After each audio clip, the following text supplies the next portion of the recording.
मंजिलें उन्हीं को मिलती हैं जिनके हौसलों में जान होती है। पंखों से क्या होता है, हौसलों से उड़ान होती है। नाज़रीन आदाब, नमस्कार। मेरा नाम है हसन रिजवी और आपने बदकही चौक देखना शुरू कर दिया है। आज इन पंक्तियों के साथ मैं आपको एक तस्वीर दिखाने जा रहा हूं। एक ऐसी तस्वीर जो लाखों करोड़ों लोगों के लिए सबक बनेगी और लाखों करोड़ों लोगों के लिए शुक्र का सबब बनेगी। मैं और कुछ बोलूं इससे पहले ये तस्वीर देखिए। ये शीला शर्मा जी हैं, एक आर्टिस्ट जो चित्रकला करती हैं, लेकिन वैसे नहीं जैसे सब करते हैं, बल्कि वैसे जैसे इस दुनिया के चुनिंदा लोग ही कर सकेंगे। शीला जी के दोनों हाथ नहीं हैं। शीला जी हमेशा से चित्रकला का शौक रखती थीं, लेकिन इनके इस शौक को तकदीर ने एक बड़ी चुनौती दी। शीला जी, बहुत बहुत स्वागत है आपका बदकही चौक पर। और जिस तरह से आपकी कला को हम इस वक्त देख रहे थे, किस तरह का ये पूरा शौक है, कहाँ से इस शौक को पैदा हुआ और ऐसी क्या घटना थी, दुर्घटना थी जिससे आपके दोनों हाथ आपके पास नहीं रहे? मैं 4 साल की थी, तब मैं अपनी मदर के साथ ट्रेन क्रॉस कर रही थी। मेरा भाई भी था साथ में छोटा, तो उसी में ट्रेन के एक्सीडेंट में दुर्घटना हो गई जिसमें मेरे दोनों हाथ चले गए और मेरे मदर और भाई नहीं रहे। और उसके बाद मेरा 1-2 साल इलाज चला। उसके बाद मुझे बोर्डिंग दिल्ली में डाल दिया गया, जहाँ विकलांग बच्चे भी रहते थे। वहाँ पे मैंने पढ़ना शुरू किया और वहाँ से मैंने पेंसिल चलाना, लिखना, पढ़ना ये सब शुरू किया। क्या उस दुर्घटना के बाद आपका कोई अपना नहीं बचा था? नहीं, मेरे पिताजी थे और हम लोग संयुक्त परिवार में रहते थे। चाचा ताऊ सब लोग एक साथ रहते थे, तो उन लोगों ने सभी परिवार एक दूसरे के हेल्प करते थे, तो उन्होंने ही मुझे बोर्डिंग में डलवाया। वहाँ इस तरह वहाँ मैंने पढ़ना शुरू किया। वहाँ आपने पढ़ना शुरू किया और उसी पढ़ाई के दौरान आपने चित्रकला का भी शौक अपने इम्प्लीमेंट किया, अपने अंदर लाई? हाँ, वहाँ पे हम लोगों के साथ वो हम लोगों से काफ़ी बड़े थे, पर वो वहाँ पढ़ाते थे, बच्चों को सिखाते थे। तो वो पेंटिंग करते थे, उनके भी दोनों हाथ नहीं थे और वो भी पेंटिंग करते थे, तो वो हम लोग देखते रहते थे। हम लोग काफ़ी बच्चे साथ में बैठ के उनको देखा करते थे, तो मेरा भी मन करता था कि मैं भी कुछ करूं। तो धीरे धीरे पैड से मैंने पेंसिल पकड़ना और ड्राइंग करना शुरू किया। तो मैंने जो बात कही थी, अब ज़रा उसको एक्सप्लेन कर देते हैं। इनकी ये कहानी लाखों लोगों के लिए सबक इसलिए है क्योंकि जो लोग तकदीरों और हाथों की लकीरों के सामने अपनी ज़िंदगी को हार जाते हैं, इनकी कहानी उन लोगों के लिए सबक है कि जिनके हाथ नहीं होते वो अपनी तकदीरें खुद लिखते हैं या उनकी भी तकदीरें होती हैं। और दूसरी ये बात थी कि इनकी कहानी लाखों लोगों के लिए शुक्र का सबब बनेगी। शुक्र का सबब इसलिए क्योंकि सब कुछ होने के बाद भी हर मनुष्य को लगता है कि उसके पास कुछ कम है, लेकिन इनकी ये कहानी ये बताती है कि अगर आपके पास आपके सारे अंग मौजूद हैं, आपके हाथ, आपके पाँव, आपकी आंखें आपके पास हैं, तो फिर आपको निराश होने की ज़रूरत नहीं है। आप जीवन में कुछ भी हासिल कर सकते हैं।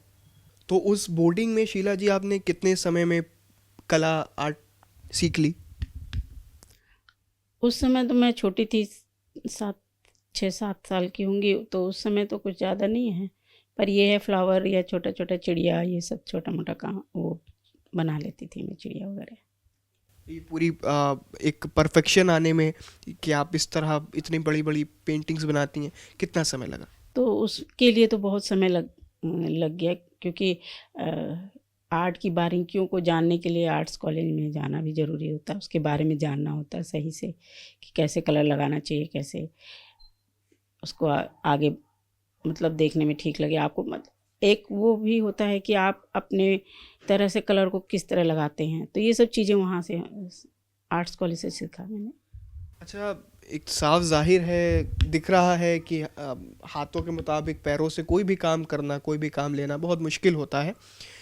तो अब ये कला कितनी मुश्किल है, क्या चुनौतियां आती हैं कि हाथों के बजाय पैरों से करने में? क्या तकलीफ होने लगती है पैरों में, या कभी कभी ऐसा होता है कि पैरों में सूजन आ जाती है? ऐसा कुछ भी कुछ स्वास्थ्य से रिलेटेड कुछ दिक्कतें आती हैं? नहीं, ऐसा कुछ नहीं होता है उसमें, ये तो आपके मन के ऊपर है। जब आप सब सारा काम पैर से करते तो वो पैर भी उसी तरह हो जाता है, ऐसा कुछ नहीं है उसमें। कोई तकलीफ़ नहीं होती है। ये तो आपके मूड के ऊपर है कि आपका मन कर रहा है, चाहे आप थोड़ी देर के लिए बनाइए, चाहे 1 घंटा बनाइए, ये आपके ऊपर निर्भर करता है। तो आर्ट बनाने में कोई दिक्कत नहीं होती है। तो आज तक आपने कितनी तरह की पेंटिंग्स बनाई, या कोई ऐसी पेंटिंग्स जिसको किसी एग्जीबिशन में बहुत प्रोत्साहन प्राप्त हुआ हो? पेंटिंग मैंने काफ़ी बनाई है, और मैं मदर एंड चाइल्ड पे मैंने काम भी काफ़ी किया है, और नेचर पे काम करती हूँ। तो वुमेन फिगर और नेचर, मदर एंड चाइल्ड पे भी काम किया है। तो उसमें जो काफ़ी लोगों ने प्रोत्साहित किया है। मेरा एग्जीबिशन दिल्ली, बॉम्बे और बेंगलोर वगैरह में लग चुकी हैं, जहांगीर आर्ट गैलरी में लगी है। तो लोग मेरे काम को पसंद करते थे। और 2007 में मैंने लगाया था दिल्ली में त्रिवेणी आर्ट गैलरी में। तो उसमें मेरी पेंटिंग अलकाजी, इब्राहिम अलकाजी ने मेरी पूरी काफ़ी मैंने पूरा एग्जीबिशन उन्होंने ख़रीदा था। पेंटिंग सारी जो एग्जीबिशन में लगी थी, सारी पेंटिंग उन्होंने ख़रीदी थी। उन्होंने मुझे काफ़ी प्रोत्साहित किया था। अच्छा शीला जी, इस तरह की कला को सरकार से क्या मदद मिलती है जीवन यापन के लिए? क्योंकि कला के बाद इंसान जब रात को घर आता है अपना काम करके, तो उसको सबसे जो मूल ज़रूरतें हैं उसका सामना करना पड़ता है। तो ऐसे में यहाँ पर आपकी जो ज़रूरतें हैं, या फाइनेंशियली इससे कितना सपोर्ट मिलता है, और सरकार इसमें क्या आपकी सहायता दे रही है? सर, जब हम लोग आर्ट्स सीखते हैं या इसमें प्रैक्टिस करते हैं, तो सरकार जो है, ललित कला एकेडमी है दिल्ली की, वो स्कॉलरशिप वगैरह देती है सभी, मतलब सभी आर्टिस्टों को। जो आर्टिस्ट उसमें भरते हैं, जिनका काम अच्छा होता है, तो उनको चयन किया जाता है उसमें। तो आर्टिस्ट को दिया जाता है कि आप काम करिए, और इस तरह से काफ़ी आर्टिस्ट लोगों को अभी भी प्रोत्साहित करती है सरकार। और मैं वहाँ मेरे को भी ललित कला एकेडमी दिल्ली से स्कॉलरशिप वगैरह मिली है। मैंने काफ़ी काम किया है। ललित कला केंद्र यहाँ अलीगंज में है, उसमें स्टूडियो है, वहाँ पे मैंने काफ़ी साल तक काम किया है। अच्छा शीला जी, एक सवाल ये है कि समाज में जो ऐसे लोग होते हैं जो कि हैंडीकैप्ड हैं, विकलांग हैं, उनको कैसे देखा जाता है, और उनके अंदर के टैलेंट को कैसे देखा जाता है? बहुत से लोग पहले ही से ही जज कर लेते हैं कि अरे नहीं, ये तो पूरी तरह से नॉर्मल नहीं है, तो ये काम कैसे करेगा।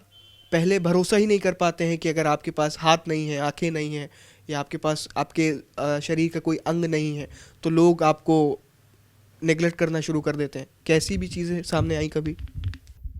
वो तो बचपन से ये सब चीज़ें साथ साथ चलती हैं। जिसके साथ ये दिक्कत होती है कोई बच्चा, तो आप लोग भी देखते ही होंगे। तो अब किसी की कुछ करने की इच्छा है, तो आदमी उसको इग्नोर करता है, देखता है और अनदेखा कर देता है।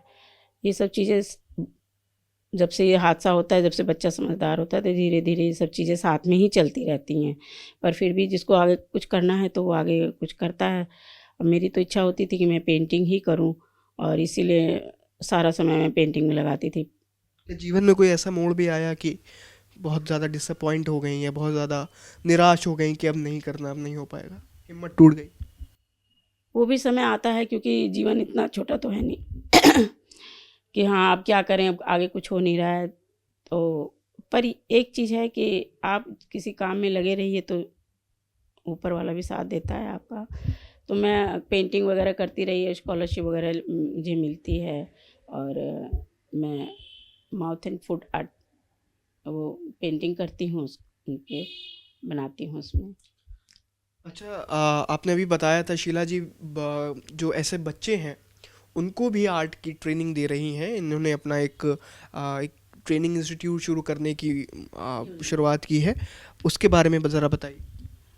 हाँ, ये मैं छोटी थी तो पढ़ रही थी, तो मैं कभी सोचती थी कि मैं भी एक छोटा सा एकेडमी खोलूँगी जिसमें बच्चों को सिखाऊँगी उनको, क्योंकि हम लोग गांव से हैं तो गांव में थोड़ा सा दिक्कत होती है कि बच्चे को कुछ मालूम ज़्यादा रहता नहीं है कि हाँ क्या करना चाहिए, तो उसके लिए थोड़ा सा जागरूक करना चाहती हूँ और एकेडमी खोल रही हूँ उन्नाव में। और पंचायती राज ये हमारा सहयोग कर रही है सरकार, और बच्चों को इसमें आर्ट के बारे में सिखाना है, उसको उनको बताना है कैसे क्या किया जाता है।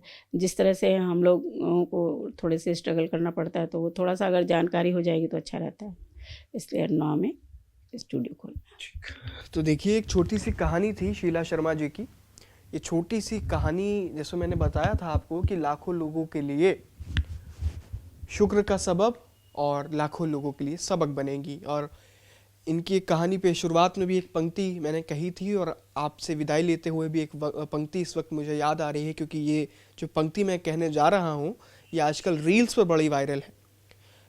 वो शेर है कि मंजिले लाख कठिन आए गुजर जाऊंगा, हिम्मत को हार कर बैठूंगा तो मर जाऊंगा।